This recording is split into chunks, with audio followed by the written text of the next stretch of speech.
Hello అండి.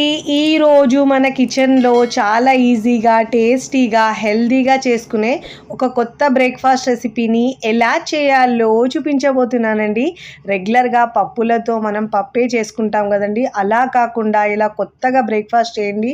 ఎప్పుడు ఇదే విధంగా చేసుకుంటారండి. ప్రతిరోజు తినే ఇడ్లీ దోశ బోరు కొడితే ఒక్కసారి ఇలా బ్రేక్ఫాస్ట్ చేసుకోండి. రుచి చూసారంటే మళ్ళీ చేసుకుంటారు.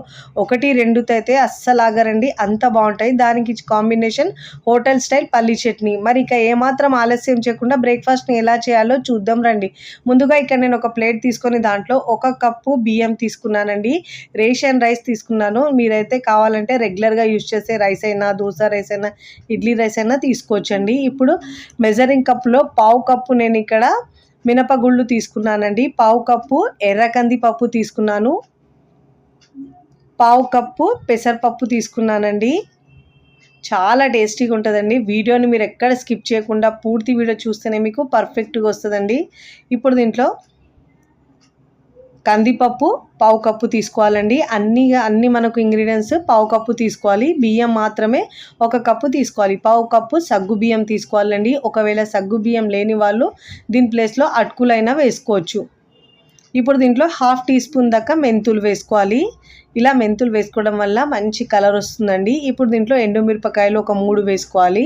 ఇలా వేసుకున్న తర్వాత పప్పులన్నింటినీ ఒక బౌల్లోకి తీసుకొని శుభ్రంగా ఒక 2-3 సార్లు బాగా వాష్ చేసుకోవాలండి. ఫస్ట్ టైం నా ఛానల్ చూస్తున్న వాళ్ళు ప్లీజ్ నా ఛానల్ని సబ్స్క్రైబ్ చేసుకోండి, లైక్ చేయండి, పక్కనున్న బెల్ ఐకాన్ని ప్రెస్ చేయండి. ఇలా ప్రెస్ చేయడం వల్ల నేను పెట్టే వీడియో నోటిఫికేషన్ ముందుగా మీ హోమ్ పేజ్కి వస్తాయండి. ఇలా శుభ్రంగా వాష్ చేసుకున్న తర్వాత వాటర్ వేసుకొని ఒక 2 గంటలు నానబెట్టుకోవాలండి. అంతకంటే ఎక్కువ అవసరం ఉండదు. లేదంటే మీరు నైట్ నానబెట్టుకొని మార్నింగ్ బ్రేక్ఫాస్ట్ చేసుకోవచ్చు. లేదంటే మార్నింగ్ లేవగానే నానబెట్టుకున్నారంటే బ్రేక్ఫాస్ట్ టైంకి మనకు ఇలా పప్పులు నానితే బ్రేక్ఫాస్ట్ చేసుకోవచ్చండి. ఇప్పుడు ఇలా పప్పులు నానిన తర్వాత మిక్సీ జార్ తీసుకొని దీంట్లో వేసుకోవాలండి పప్పులన్నిటినీ.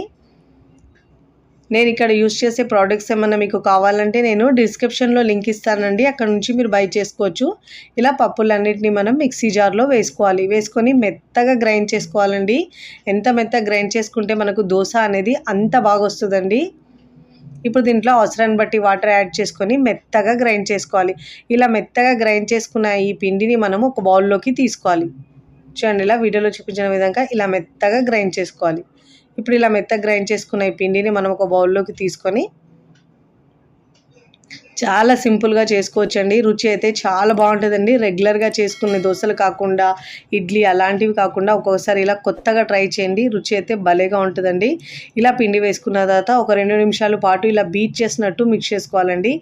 దీంట్లో మనం వంట సోడా, ఈనో ఏమీ వేసే అవసరం ఉండదండి. ఇలా మిక్స్ చేసుకొని ఒక 10 నిమిషాలు పక్కకు పెట్టుకోవాలండి. ఈలోపు మనం దీంట్లో కమ్మని చట్నీ రెడీ చేసుకుందామండి. ఇప్పుడు స్టవ్ మీద ప్యాన్ పెట్టుకొని 1 కప్పు పల్లీలు వేసుకోవాలండి. పల్లీలను మనం మీడియం ఫ్లేమ్లో ఉంచి మాత్రమే ఫ్రై చేసుకోవాలండి. అదే హై ఫ్లేమ్లో ఉంచి ఫ్రై చేసుకుంటే పల్లీలు మాడితే టేస్ట్ అనేది మారిపోతుందండి. ఇప్పుడు ఇలా వేయించుకున్న పల్లీని మనం ఒక ప్లేట్లోకి తీసుకొని పూర్తిగా చల్లారించుకోవాలండి. ఇప్పుడు మనం ఇదే ప్యాన్లో కరివేపాకును కూడా ఫ్రై చేసుకోవాలండి. ఒక 9-10 ఆకుల దాకా వేసుకోవాలి. క్రిస్పీగా ఫ్రై చేసుకోవాలి. మంటను మనం లో ఫ్లేమ్లో ఉంచితే క్రిస్పీగా ఫ్రై అవుతుందండి. మంటను హై ఫ్లేమ్లో ఉంచితే క్రిస్పీగా అవ్వదు, మాడిపోతుందండి. ఇలా మనము చేత్తో పట్టుకొని ఇలా క్రష్ చేసే విధంగా ఉండాలండి. ఇలా మంటను లో ఫ్లేమ్లోంచి క్రిస్పీగా ఫ్రై చేసుకొని మనం పల్లీలు వేసుకున్న ప్లేట్లోకి వేసుకోవాలి. ఇప్పుడు స్టవ్ మీద అదే ప్యాన్ పెట్టుకొని దాంట్లో వాటర్ వేసుకోవాలండి. వేసుకొని దీంట్లో మనము పచ్చిమిరపకాయలు మీ టేస్ట్ని బట్టి యాడ్ చేసుకోండి. ఒకవేళ కారం ఎక్కువ తింటే ఎక్కువైనా యాడ్ చేసుకోవచ్చు, తక్కువ తింటే తక్కువైనా యాడ్ చేసుకోవచ్చు. నేనైతే 4 పచ్చిమిరపకాయలు ఇలా వేసుకున్నానండి. ఈ పచ్చిమిరపకాయలు ఉడికి మనకు కలర్ చేంజ్ అయ్యే వరకు ఉడికించుకోవాలండి. పచ్చిమిరపకాయలు ఇలా ఉడికించుకుంటే మనకు కలర్ చేంజ్ అయిపోతుందండి. ఇప్పుడు పచ్చిమిరపకాయలని పక్కకు దించుకొని చల్లారించుకోవాలి.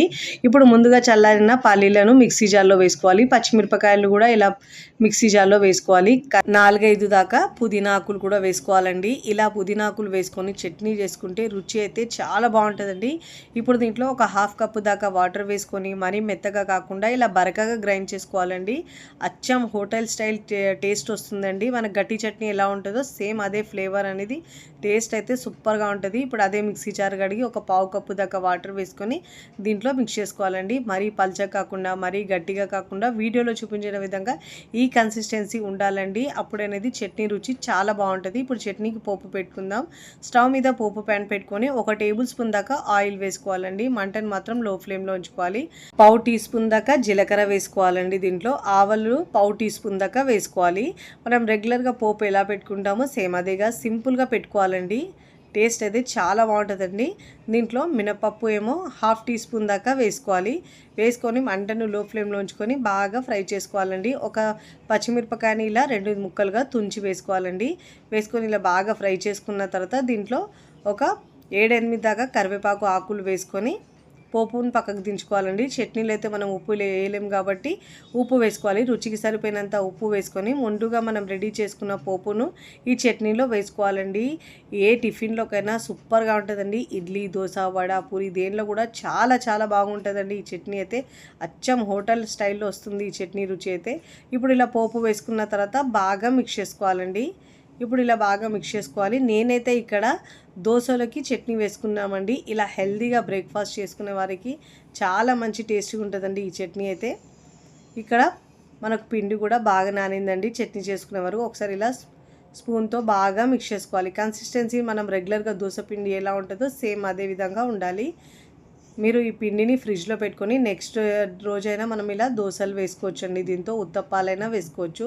ఇప్పుడు దీంట్లో రుచికి సరిపోయినంత ఉప్పు వేసుకోవాలండి. దీంట్లో వంట సోడా, ఈనో ఏమీ అవసరం ఉండదండి. ఇలా మనం పిండి రుబ్బుకున్న వెంటనే మనం బ్రేక్ఫాస్ట్ చేసుకోవచ్చు. పిండి కన్సిస్టెన్సీ ఇలా ఉండాలండి. ఇప్పుడు స్టవ్ మీద దోశ పెనం పెట్టుకొని పెనంని బాగా వేడి చేసుకున్న తర్వాత వాటర్ చిలకరించి టిష్యూ పేపర్ లేదంటే క్లాత్తో తుడుచుకున్న తర్వాత దోశ వేసేటప్పుడు మనము మంటను లో ఫ్లేమ్లోంచి 2 గరిటెలు పిండి వేసుకొని మీకు వీలైనంత పల్చగా స్ప్రెడ్ చేసుకోవాలండి. ఇవి పప్పుతో మనం చేస్తున్నాం కాబట్టి దోశలు అయితే ఇలా మంటను లో ఫ్లేమ్లో ఉంచి మాత్రమే చేసుకోవాలండి. మంట హై ఫ్లేమ్లో ఉంచితే దోశ అనేది సరిగా రాదు, గరిటెకు పిండి అతుక్కుంటుంది. ఇలా పల్చగా వేసుకోవాలి. వేసుకొని అన్ని వైపులో తిప్పుతూ మంచి గోల్డెన్ కలర్ వచ్చే వరకు కాల్చుకోవాలండి. ఇప్పుడు పైన తడి ఆరిన తర్వాత ఒక 1/2 టీ స్పూన్ దాకా ఆయిల్ లేదా ఉల్లిపాయలు వేసుకొని మంచి కలర్ వచ్చిన తర్వాత ఫోల్డ్ చేసుకొని ప్లేట్లోకి తీసుకోవాలండి. చూడండి ఎంత మంచి కలర్ వచ్చిందో. ఇదే విధంగా మిగతా పిండితో 1 by 1 దోశలు వేసుకోవాలండి. దోశ వేసిన ప్రతిసారి టిష్యూ పేపర్ క్లాత్తో తుడుచుకున్న తర్వాతనే దోశలు వేసుకోవాలి. అప్పుడే చక్కగా వస్తాయండి దోశలు అయితే.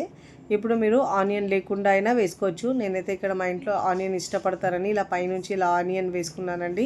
ఇలా మంచి గోల్డెన్ కలర్ వచ్చే వరకు కాల్చుకొని మీకు నచ్చిన విధంగా ఫోల్డ్ చేసుకొని ప్లేట్లోకి తీసుకోవాలి. చాలా ఈజీగా, సింపుల్గా, టేస్టీగా, హెల్తీగా చేసుకునే ఈ దోశ రెసిపీ మీకు నచ్చితే తప్పకుండా ట్రై చేయండి. ట్రై చేసి ఎలా కుదిరిందో కామెంట్ ద్వారా తెలియచేయండి. నేనైతే సర్వింగ్ ప్లేట్లోకి సర్వ్ చేస్తున్నాను.